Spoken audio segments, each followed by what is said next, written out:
Hi and welcome to 3 Minutes On. This week we have professional photographer Jamie Drew talking about the exposure triangle and how to take your camera off auto. Basically what I like to talk about today is how to work a camera out of auto mode, even down to very basic point and shoots. There's often a manual mode, which can be much more fun to use than just letting the camera decide things for yourself.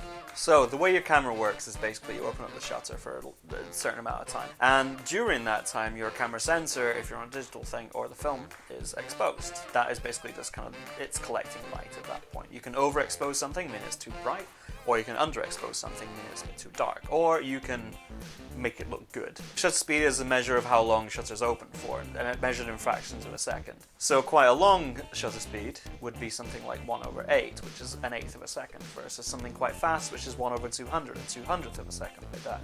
With a longer shutter speed, you have quite a lot more motion blur, which kind of gives the impression of movement within the frame. With a shorter shutter speed, you don't really have this issue so much. Essentially, you're recording the position of elements within the frame, and if they move while the shutter's open, then they're going to look more blurry. Something to be aware of is your handshake. Everybody has it, everybody does it. The professional photographers can generally handhold their camera only down to 1/20th of a second at best. Me personally, I got down to 1/30th, and I'm quite happy with that. A good rule of thumb is to look at the focal length of your lens, 50mm, 35mm, and use that as the fraction. For example, this is a 50mm lens. You might not want to handhold your camera down below 1/50th of a second.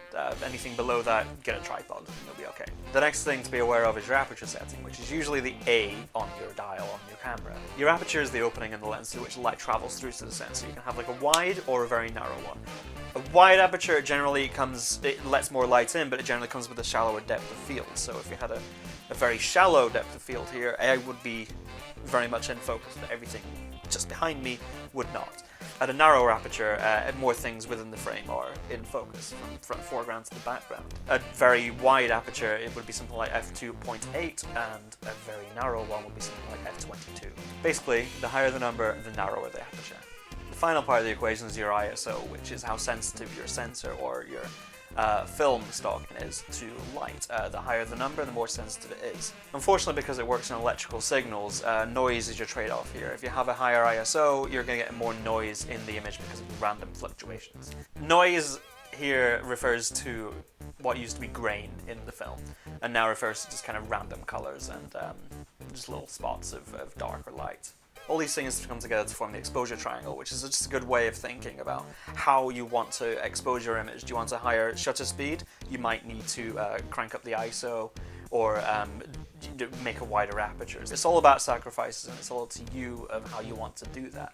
So those are the basics to arm you with before you go out into the world and read much more books. There's a lot more to it, and all of it is so much fun until it's not.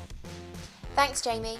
If you'd like to speak for 3 minutes on something, email Amy at 3minuteson.com with your idea, or if there's a topic you think we should cover, let me know in the comments. If you like this video, give it a thumbs up, and hit subscribe for new videos every Tuesday.